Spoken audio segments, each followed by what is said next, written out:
everyone, and welcome back to Playtime with Dolphy. I will finally be digging into the Sanrio Punirunes. Let's see if I can get this thing open. So this video will actually have a bit of a time skip involved, because I will be offering my first impressions on first unboxing, booting up, and playing it. And then I will time skip to after I've actually had the game for a bit, and just my impressions on having it for a bit. So, okay, so we have a manual that we are not going to be able to read, because I cannot read Japanese. So very sad about that, but I'm pretty sure we can figure this out without reading Japanese, because I'm familiar with the other Punirunes game. So it's probably similar, yeah? Probably. We're gonna say it's similar. First off, really love the design on this one. Like, it's white, and I really like the chunky pastel buttons, and of course featuring the Sanrio characters. So let's go ahead and see if we can boot this up. Oh, wait. Does this even come with batteries? I'm pretty sure it comes with batteries in it.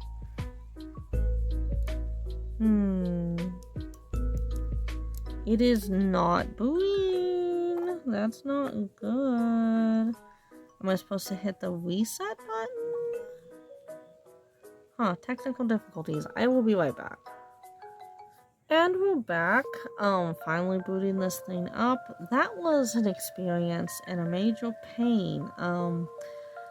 So, yeah. Did not have batteries in it. Almost stripped the screw trying to get the screw out, because I didn't know you needed a special or a different kind of screwdriver to open products from Japan.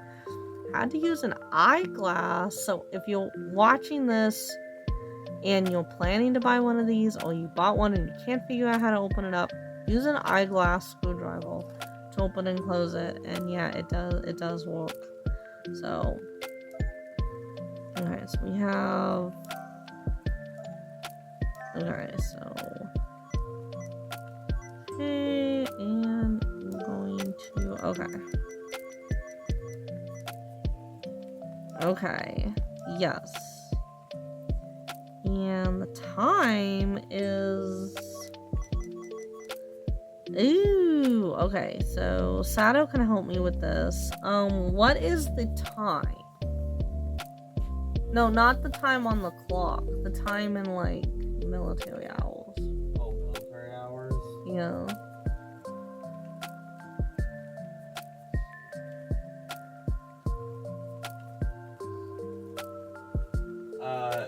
21, it's gonna be 2100 hours in about 4 minutes, so 2057. 2057? Okay, I hope you're right.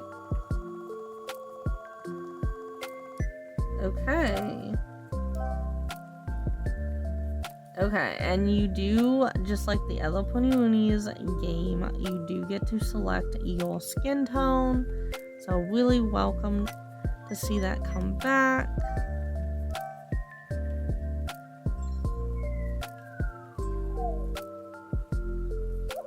I don't know how well you can see this. I really can't tell how well this is showing up.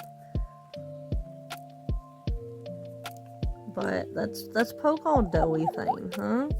Let's poke all doughy and see what kind of doughy we get. We got a blob, so let's see what kind of blob we get. Okay, so our blob is sleeping, so we're not gonna get to play with our blob, but we did at least get this set up, and so I will time skip now until after I've been playing this for a bit. So okay, back from the time skip.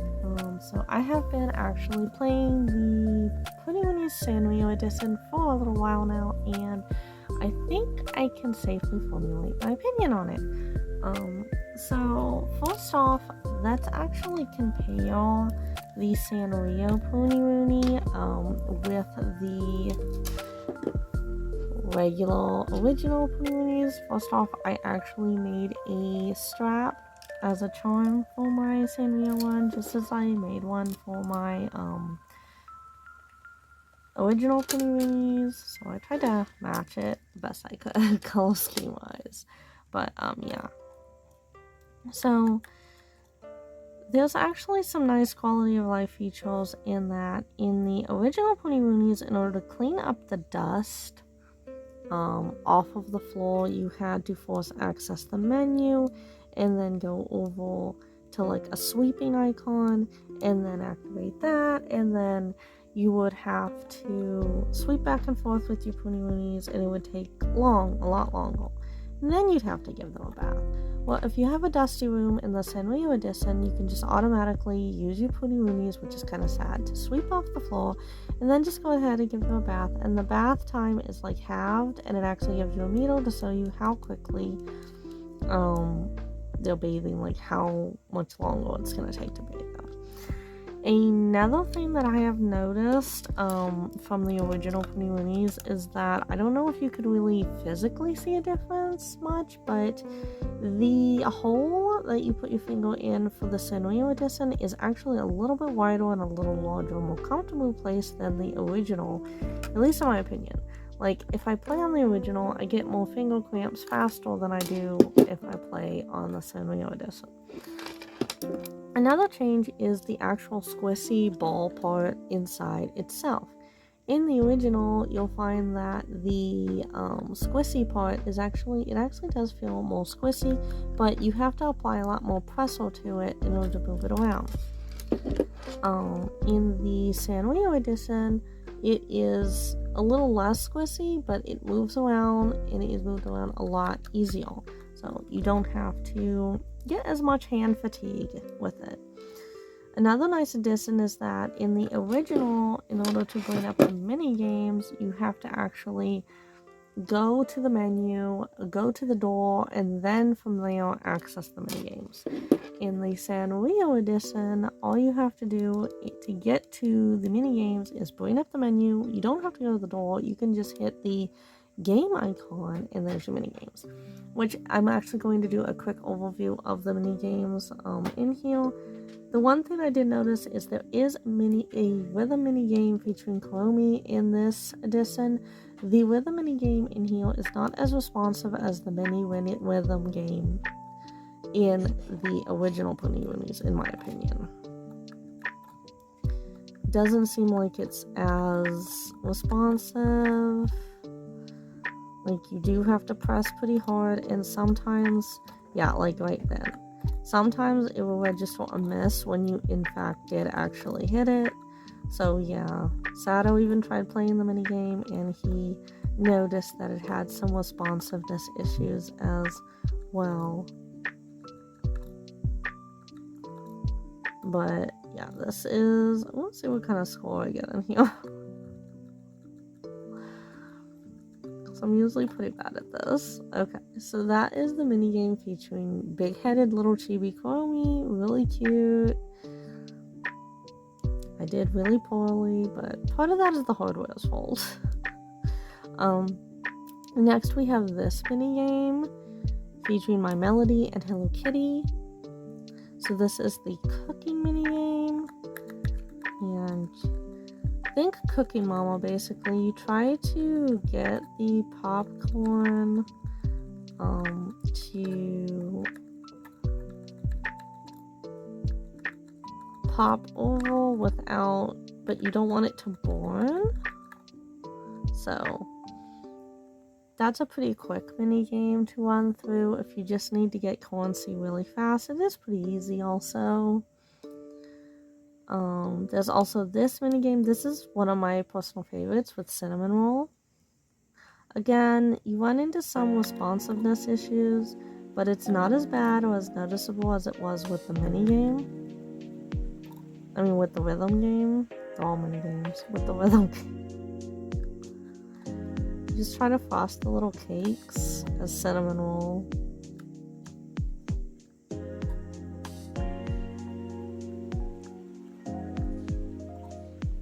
And if the camera's unsteady, it's because I'm trying to like watch the game as I'm playing it, so I'm not really watching where my hands are placed and making sure that they're centered for the video.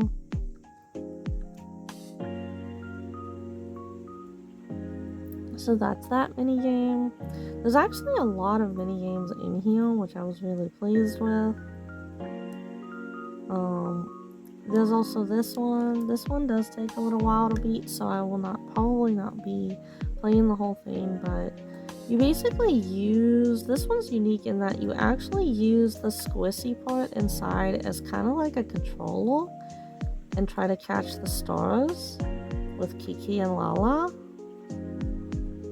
So this one's actually pretty easy. I mean, I do run into some issues with it, but it's not too bad. When you catch a star, it fills up your timer, which of course you lose time if you hit the clouds, but you're basically trying to hit the finish line before the timer runs out. Okay, I was actually able to do it. So this one's actually a pretty easy mini game also.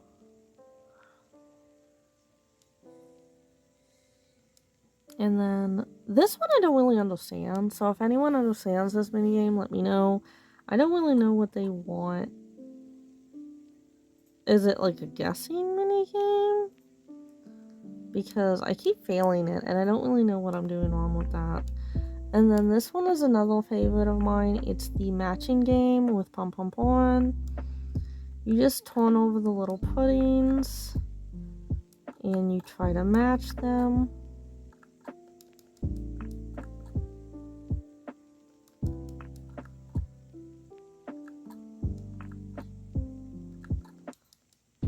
Within the time limit,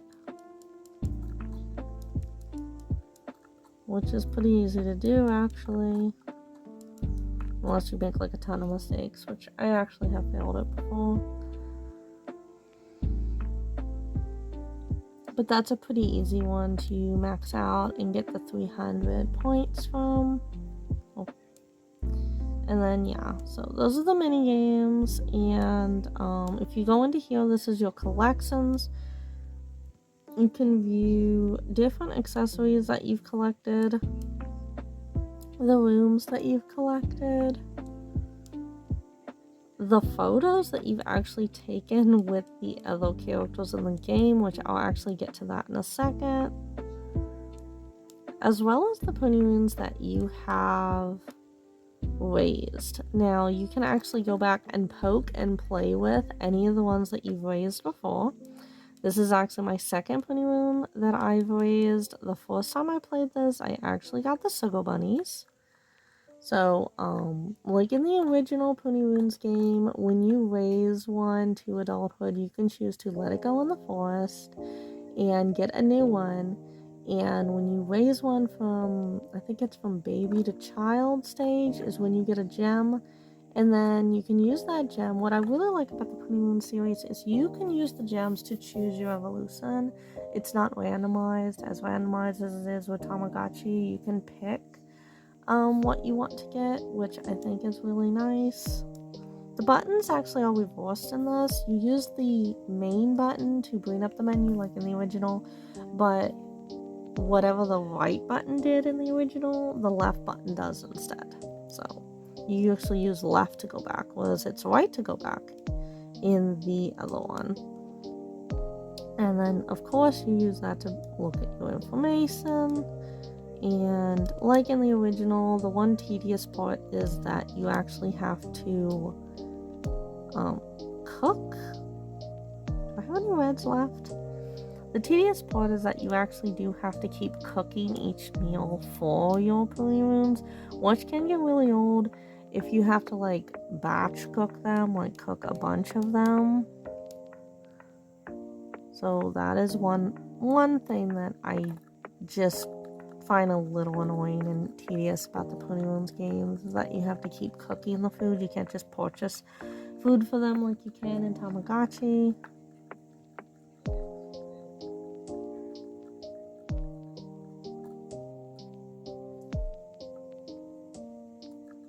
One thing I really like is in here, they seem to come up to the screen for you to pet them, which is a really adorable little addition.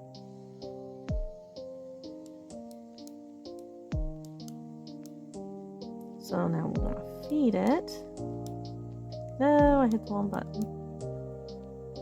And yes, the interface is actually in Japanese because to my knowledge, this hasn't been released in America, so you will have to buy the Japanese version. You do not need to read Japanese to play this game. It does not require any knowledge of the language at all. You can play it entirely just based off the icons. The icons are very self-explanatory. Speaking of which, if you access here, that's where you can access the shop. This is to input codes. There will be another icon when you have an adult release them. And then if you fling your little squishy into this area, this is when you can potentially meet another Sanrio character. And you can take pictures with them and you can get rewards. Oh! That's so cute. It's a Wispy Mel. It's so cute that they have, like, they seem to have a lot of the minor characters, and I think they have the whole cast. I don't know if you can get gems for, like, Wispy Mel and whatnot. I think you can. I actually just recently got a Gudetama gem, which I'm thinking I might evolve this one into Gudetama since it's already yellow. So, I'm actually really excited about that. But you can take some really cute pictures. And then when it's time for them to go back, you do get like a little orb as a reward that you can use for cooking. Usually. That time I actually didn't. So, yeah, all in all, I do feel like the Sanrio edition is a big improvement over the original Punirunes. I love both of them, but if I was going to recommend that someone get one, I would recommend the Sanrio one. It is about triple the price. Unfortunately, it is pricey, so just, check, eBay or wherever, you usually buy things like that from, just to get the best deal possible. It is a really fun digital pet if you like Sanrio, if you like the original Punirunes, if you like Tamagotchis or just virtual pets in general. I would recommend it if you can get a good deal on it. The only downside is the price, and since it does not have a North American release and you're strictly buying it from Japan, there's a lot of sellers that will gouge the price based off of that. Like, a good example is when I first saw it listed, I put off like asking for one because I thought that it was gonna remain stable at that price. At the time, it was like I think $40, which was expensive but doable.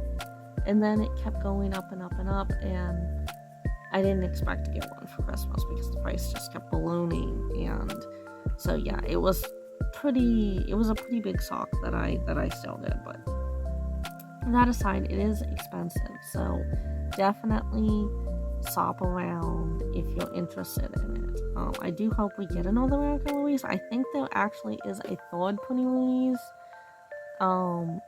that's gonna be releasing soon, so I'll definitely be checking into that next for this year. But yeah, I hope you enjoyed this video, and I'll see all of you on the next one. Bye.